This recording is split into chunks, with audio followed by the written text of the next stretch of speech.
আসসালামু আলাইকুম। একটি গল্প শুনুন। গল্পটির নাম সত্যবাদী পিঁপড়ে। একদা পাহাড় ঘেরা সবুজ এক উপত্যকায় ছোট্ট একটি পিঁপড়ে বাস করত, যার নাম ছিল নাহলা। নাহলা ছিল খুবই চঞ্চল ও কৌতূহলী।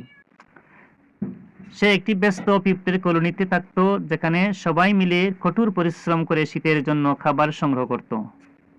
প্রতিদিন সূর্যের আলো ফুটতেই নাহলা ও তার বন্ধুরা খাবার খুঁজতে বের হতো। একদিন নাহলা খাবার খুঁজতে খুঁজতে একটি ঝলমলে সোনালী দানা পেল, যা একটি পাতার নিচে লুকানো ছিল। এটা কত সুন্দর, সে চকিত মনে ভাবলো এবং আনন্দে দানাটা নিয়ে বাসার দিকে রওনা দিল। বাসায় ফিরে সে তার বন্ধু আমিনকে খুব দুঃখী মুখে দেখতে পেল। কি হয়েছে আমিন? নাহলা জিজ্ঞেস করলো। আমিন দুঃখের সঙ্গে বলল, আমি আজ সকালে যে সোনার দানাটা পেয়েছিলাম সেটা হারিয়ে ফেলেছি। এটি ছিল সবচেয়ে সুন্দর আর মূল্যবান। নাহলা অবাক হয়ে গেল।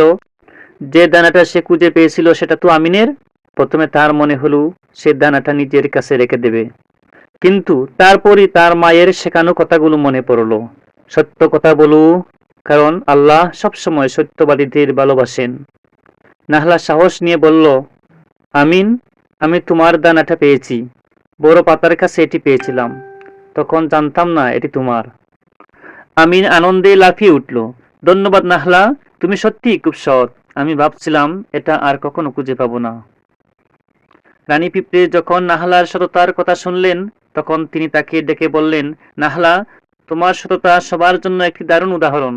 আজ থেকে তুমি প্রতিদিন খাবার সংগ্রহের দলের নেতা হবে।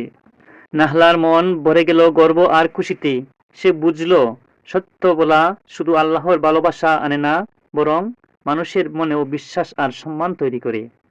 সেদিন থেকে পিঁপড়ের কলোনি শুধু তাদের পরিশ্রমের জন্য নয়, বরং তাদের সততার জন্য ও বিখ্যাত হয়ে উঠল। আর ছোট্ট নাহলা, সে হয়ে উঠল সবার প্রিয় ও সবচেয়ে বিশ্বাসযোগ্য নেতা। নৈতিক শিক্ষা: সবসময় সত্য কথা বলো। আল্লাহ সত্যবাদীদের ভালোবাসেন, আর সত্যতা জীবনে শান্তি ও বরকত নিয়ে আসে। ভিডিওটি দেখার জন্য সবাইকে ধন্যবাদ।